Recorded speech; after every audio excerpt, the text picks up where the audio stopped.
E nós vamos começar nos meses, nós vamos começar no governo, caminho com o governo também reduzir o gasto com 10 para 12%, 120 para 160 milhões de florins, que tem que baixar de gasto no governo, se promete decisão que nós tomamos de próximo governo que vai caminhar PPA também formar parte de ele, e de Enan nós também procurar para nós pensionados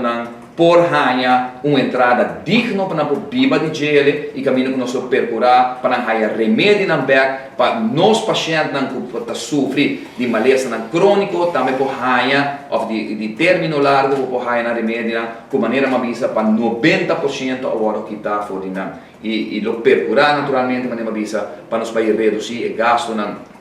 de viva aqui na Aruba tomar decisão para rapidamente nós começar o processo para eliminar BBO, percurar para BTW, guarda incorporar, caminho nós vai doar pueblo placa back, nós vai baixar a belasting, eliminar inkomsten belasting e sorte o pueblo tem mais placa em sua carteira para ele vai decidir onde está gasta, mientras nós vai ampliar a canasta básico e percurar para produto na maneira de galinha, carne, comestíveis na região de Latinoamérica, Centroamérica, por guardo incorporar, por guardo importar back aqui na Aruba para de forma que nós vai reduzir verdadeiramente o que está o custo de vida aqui na Aruba, aumentando o poder de entrada e de compra de nós.